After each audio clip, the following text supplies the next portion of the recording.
Crush Your Mountain Personal Growth. And I want to welcome to the show today an incredible young lady, okay? Let me tell you a little bit about her. This is Indira Safadid-Bertarioni. And I just love saying that name. It's just a nice sounding name. Thank you. But I wanted to tell you a little bit about her, okay? In addition to having her master's degree in mental health from Palm Beach, Atlanta University, she is a sister, wife, mother, she's a friend, she's from Costa Rica, and she also says that she's a human, which I'm very happy to hear. Okay? But we're going to call her Indy. Now, she enjoys, of course, growing in her faith and serving others, and she is a conversation moderator.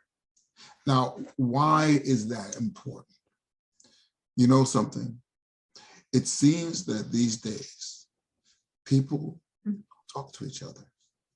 And it seems that during this day and time, okay, during this day and time, people have a habit of either talking at each other or not talking at all, living in their own camps. Now, here's the question.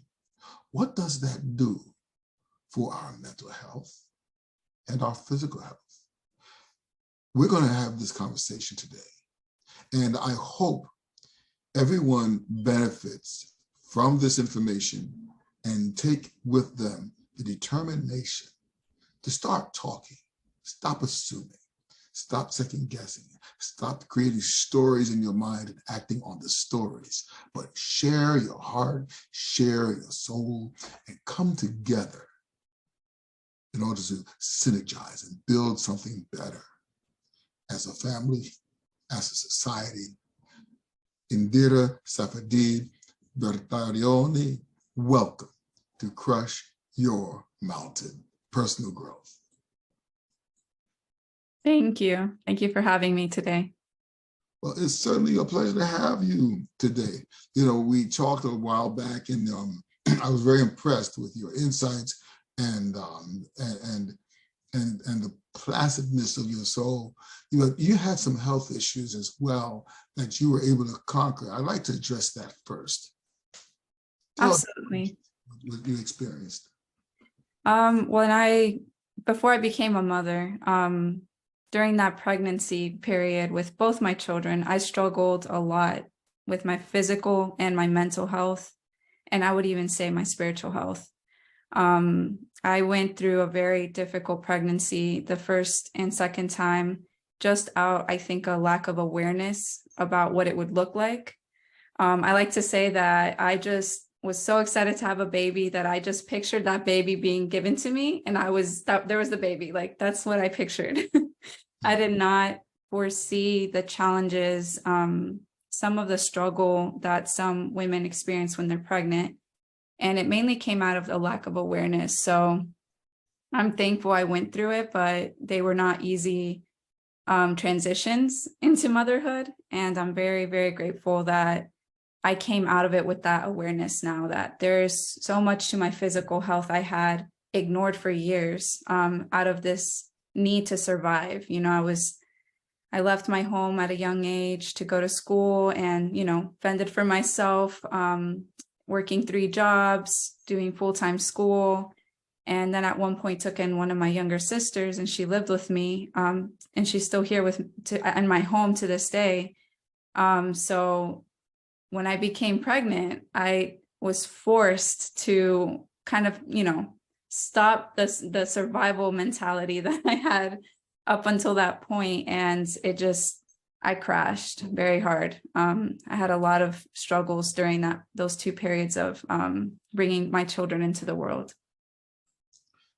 I can certainly imagine how that can affect you.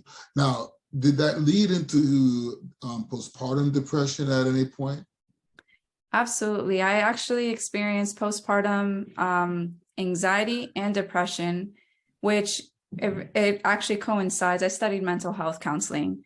I struggled with mental health my entire life. So leading up into that moment, I think that if I could go back and talk to younger Indy, I would tell her, hey, keep getting help, keep looking for help, look for community, have these hard conversations that maybe you weren't ready to have then, but, work towards them. So that's kind of what I think I experienced. It just kind of was magnified with the transition of carrying a child and bringing that child into the world. And my first pregnancy I brought my child into right during the pandemic, not in the pandemic, but right before it started. So that definitely those circumstances contributed to postpartum anxiety, depression. And it was, that definitely is correlated. Wow. I was about to ask you how COVID played a part in that, but I'm going to pivot to asking about how did your diet, because you were working 3 jobs, you were going to school, then you took in your sister. How did your diet affect your state of mind, state of being, and what changes did you make there? Absolutely. I'm very passionate about that, actually. I recognized, I think almost 8 years ago, that I had a lactose intolerance. And I fought it for a long time just because culturally speaking, it's in my food.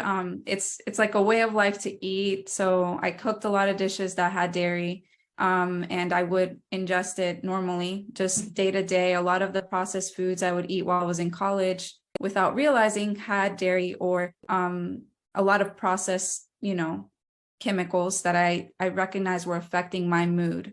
I recognized that really early on during one of my bouts with depression, because I wasn't eating well. And I went from at one point cooking and being more active, incorporating movement into my life a lot more than that stage of life. And it was night and day difference. That Indira who was always striving to eat well and recognizing, hey, this doesn't make me feel good. I feel weird after eating this. Versus whatever, I just need to get something in my stomach and keep going.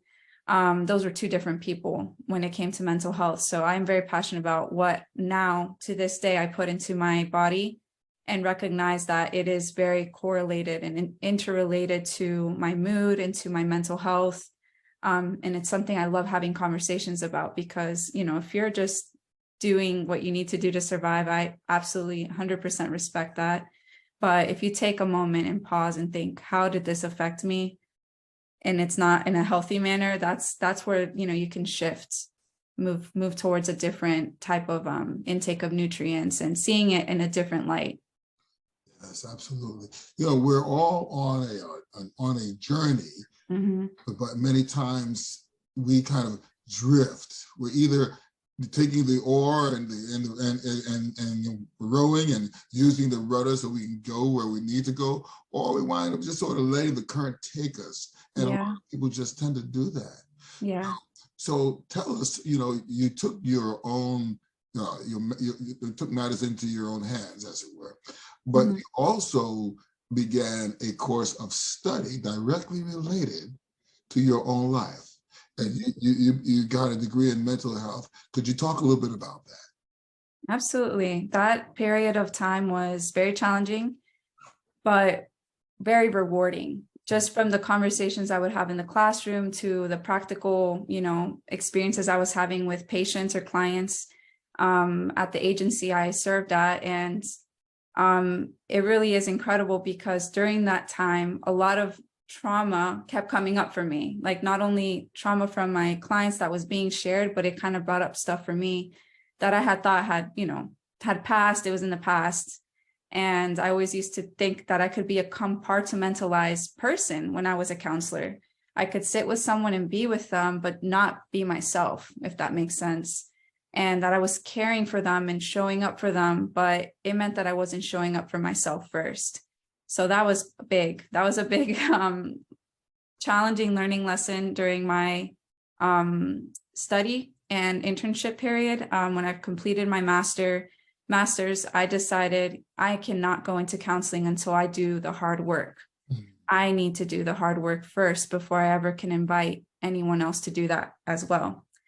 So that, just kind of led me into this next phase of life, of trying to figure out my career, but also respecting that there was things that I hadn't addressed previously. And I had some incredible clients that were just extremely resilient. They would share stories of overcoming incredible challenges in their own lives. And it was inspiring and honestly challenged me as well to do that hard work and show up for myself. I can certainly relate to that. You know, I took care of family members while I was in school and training in school, and it took its toll. Yeah. And it wasn't until I had to do my own internal work that I could qualify and serve as an elder or serve the congregation. And that was way back in '96, long before you were born. But you know, it reached a point where even during that career, things became tense and emotionally tense. And there was a point where there had to be an emotional crash. Because that's what happens is your body begins to say, hey, hold on. And if you don't put up the brakes on for your body will put the brakes on for you. Absolutely. Yeah. But you moved into an interesting space. You became a conversation moderator. And I thought that was amazing because it had so many benefits. People don't realize it. So could you tell us about your work as a conversation moderator? And then I'm going to talk about 5 things that really, really helps individuals in terms of their conversation, the 5 benefits that are associated with having meaningful conversation. But tell us about your journey there, how you transitioned. Thank you, Henry. Yeah, thank you for sharing what you did as well, because I know it's not easy to talk about at times things that have led us to what we do, but it's important. A big part of having these conversations for me has been just inviting others to do something I struggled with most of my life, which was to be myself, be authentic, be true to myself. It has felt like coming out of shame has led me to being known, because I've had the opportunity to be a part of and help at times lead curious conversations about these subjects, about who we really are, and you know, the reasons that led us to recognize aspects of ourselves that we used to feel shame or guilt or you know, whatever attributed feeling maybe we were told should be felt, you know. So I try to do that kind of work and do it with a lot of love, coming from a place of compassion, coming from a place of healing, wanting to inner heal myself. And it does take discipline to show up, being consistent and asking questions, even when they're hard questions, and creating a community. That is one of my biggest goals in everything I do, is to create community for others. It's something that I see you're doing through your podcast, and it's inspiring. So I'm thankful to be here today having this conversation with you. It's important to know who really is attuned to those things that we have in the past not felt comfortable to talk about. And if you feel safe with someone, you will open up. You know, that just comes naturally. It's very human of us to connect and have conversations when we feel understood. Wow, that's amazing. And thank you so much for the compliment as well. You know, it's interesting. People today are basically living on one side of their autonomic nervous system, and that's the sympathetic part, which means they're always in the fight or flight state. You look at how the protests take place, the riots take place, and it gets to the point where, look at what's happening just today. We had, and this is the first time I've actually heard of it making the national news, a shooter at a school, and it was a young lady. And that's unique, you see. It's not that bad. But so what can meaningful conversations do for us in terms of our health? Okay, here's just 5 points. I'm going to just read these off because I think our people need to hear this. First of all, it reduces your stress levels. Engaging in meaningful conversations can help to reduce these stress levels by sharing your thoughts, your feelings, experiences with others. We gain perspective on a situation and feel supported. When you feel supported that way, you actually begin to relax. Mhm. Improved mental health. It can help you in this way as well, because Wow. it provides emotional support, reducing feelings of loneliness and Mhm. isolation. It can lead to a greater sense of happiness and satisfaction in life. Mm. Now, the wellness space these days are teaching that part of longevity itself is connection. Mm. And thus, by having the conversation, you have these connections. Isn't that true? Absolutely. Yeah, I 100% can resonate with that. Yeah. Also, it's increased empathy with social awareness. So you can actually have conversations with others that can lead to greater empathy. You know, empathy can be defined as your pain in my heart. Wow. See, so you have a social awareness that comes about, and you become more attuned to the needs and emotions of those around us. Mm-hmm. So also, you have improved communication skills. That's vital. Yes. So if people don't understand what you're saying, it can be a problem, right? Mm-hmm. And then here's something else.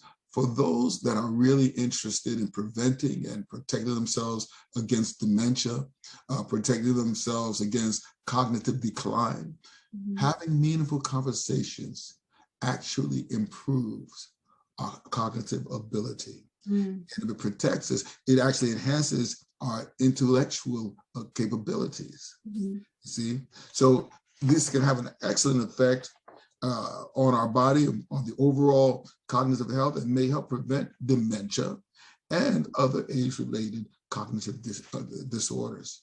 So we'll get them. Take the time. That's the idea. And this young lady tells us a lot about it. Could you tell us some of the experiences you've had with some of your sessions with your groups? Absolutely. I one of the biggest takeaways that I just took from what you were sharing is that connection piece. It is hard to connect in today's world. It is hard. I want to acknowledge for myself as a younger generation, I've seen a computer since I was 11 or 12, and nowadays kids are starting sooner with screens in front of their eyes, in front of them, literally blocking connection with other humans. I think that needs to stop. I personally feel very strongly about that. I do my best with my own children to be aware of that. The reason I'm passionate about doing group conversations is because that connection piece is a witness. It's a witness. You're seeing someone for who they are. It's a powerful exchange. If you are being listened to, if you can listen, literally listen, not just hear words and noise, but hear someone speaking from their soul. That's the important part of why I am passionate about doing groups. It is very powerful in a group setting.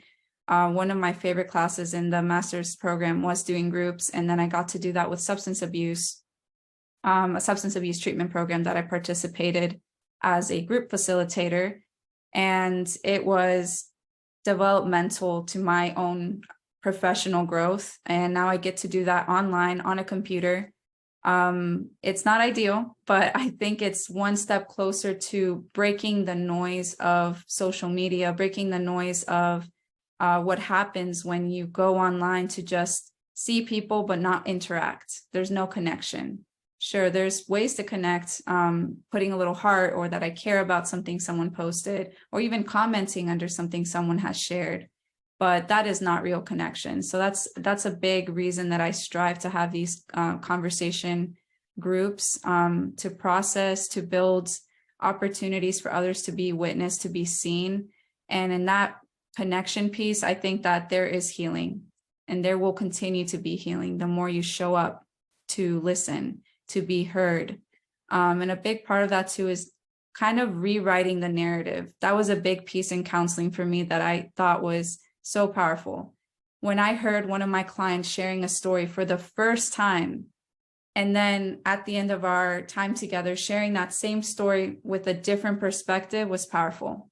I was always left, in awe that they were able to change their narrative and say, maybe that happened to me, but that does not define me. That is not who I was or who I am now. So that's the biggest part of healing that I'm passionate about, and the reason I strive to have conversations in group settings. That is so very powerful. You know, there is an old proverb that says that the feelings of an individual are like deep waters. Mm. And it's the skillful person that can draw it up and bring it up to the surface. Mm-hmm. Even in your young years, you've developed that skill, you see. But tell us this, how do you moderate when there's conflict or tension in a group? A big part is just taking a pause. I think I've learned that in my own marriage. There's different styles of conflict. So if there's the opportunity for two people to want to engage and resolve the conflict, it does take being aware of those differences in conflict resolution styles. It's just taking a pause, though. I think it's important to re-regulate with our system, with ourselves, before we jump into conflict. And trust me, at one point I was very triggered. That's the term I would use. I was a keyboard warrior. I was reactionary in a lot of my relationships. And it's taken a lot of healing, a lot of self-growth, and a lot of awareness of, hey, what's going on? Why is this upsetting you right now with myself? You know, like this internal conversation I have, and quieting the critical voice and just taking that pause, taking a moment, then engaging in conflict. I think conflict is so healthy. I think that is a very good sign your relationship is growing. And if there is conflict to be had, there is growth to be had. So I think that's important for me. I want to make sure individuals recognize that piece. I need to take a moment for myself and reflect, and then let's continue this conflict. So that's just from personal experience with my husband. Yeah, that I'd share. Well, honestly, you know, what we learn and adopt and assimilate in life, we can use them as tools. And if we have the background, and then we can associate what we've learned with what we experience, then we become all the more wiser. Is that true? Yes, it is. Yeah. You know, so, you know, you mentioned something interesting about connection and the problem with folks and their devices. Now, we're connected. I'm here in the city of Oaks, Raleigh, North Carolina, and you're down there in Florida. But what's interesting is this, you know, what the big fear is the technology that individuals have coming up, looming on the horizon. Because you think about the gaming industry and the use of augmented reality nowadays, you see, and how they're talking about Neuralink. That's, I believe it's Elon Musk's company that wants to actually connect a person cerebrally or neurally to the internet, so that you just think it through and people live their lives up in these virtual realities. Yeah. You see, isn't it a loss of connection on a deeper level? You see, because we have just our presence. So important. It is, yeah. And that physical piece is missing a lot of times online. You know, that's just not possible. And we are human. We need affection. You know, that is a physical need we have, whether it is a slight, you know, touch or a high five. Literally, I've seen studies that talk about the self-actualization piece of a child getting a high five versus a, hey, good job, a verbal confirmation they did well. Yes. It's missing. So this will never replace the human need that we have to connect physically, even if it is in-person presence, just being close to that person, breathing the same air, and, you know, seeing all these incredible nonverbal features we've been given to express ourselves. You know, there's so many traditions that's kind of lost in modern Western society, and we miss those subtle cues that we connect. But just so that people understand, I've mentioned this before, when you are present with an individual, and you know, one of the things that's so important is touch. In my trainings, one of the things I remember one of my professors, he really stressed that when you're working with patients and you're working with clients, touch is important. Not inappropriate touch, but stroking the hand. Sometimes the resident or client or patient would need to hug you, and that's so important. I've had to sit with some of my clients, and they're elderly, and they're experiencing something. And in certain cultures, I know in Costa Rica, especially in a lot of the Latin or Romance countries, and even in the Caribbean and in the Middle East, older men just have a habit when they've bonded with their friend for many years. You'll see them walk hand in hand, or you'll see them stand and hold hands and talk. And I had that experience of the older gentlemen who were like fathers to me, and they would have something important to tell me, and they'd grab my hand, they'd squeeze, and they'd talk. I have to leave the country. Something is happening, and I'm worried about my family, so I have to leave. So things are going on. You see, or many times you'll have a young lady, an older lady is there, and she'll sit, and they'll hold hands and they'll talk, or just sitting across from one another, having that deep connection. Do you do any breathing exercises with your group? Because that's something that I'd like to do with mine. That's great. Yeah, no, I am very much about breath work. I think it's important as well. There's just something about taking that moment for yourself, whether it's together or on your own.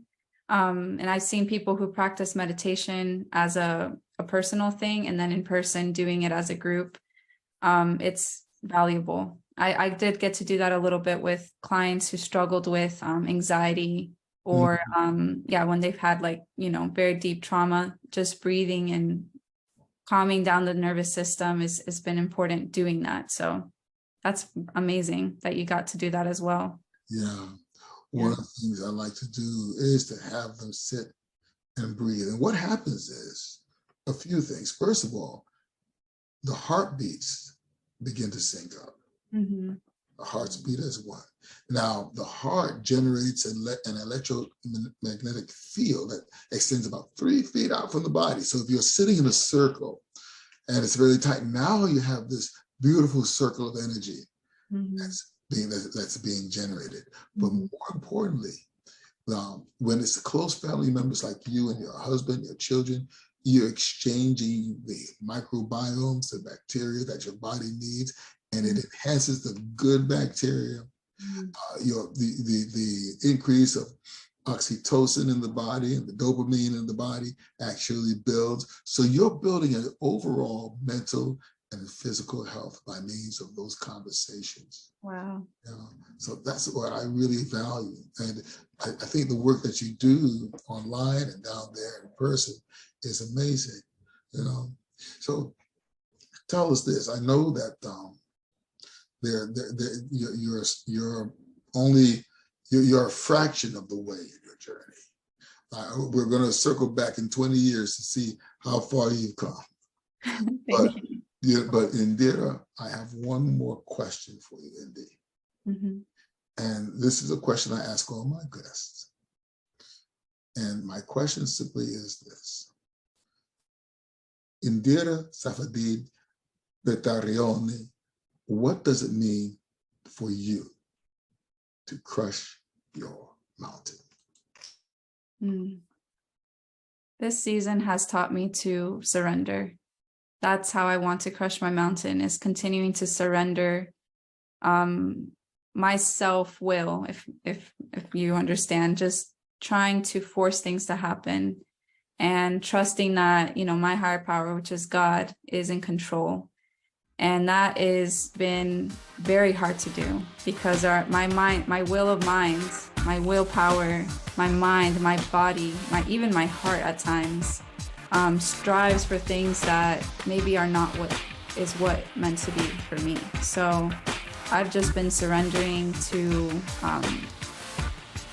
his will, honestly. And that has been something that is hard to do. But I think that is the end goal to crushing my mountain, as you say. I love that analogy, that visual, because sitting still is not very normal for me. But it is a practice of sitting still and being with myself and surrendering. And that's how I hope to crush my mountain.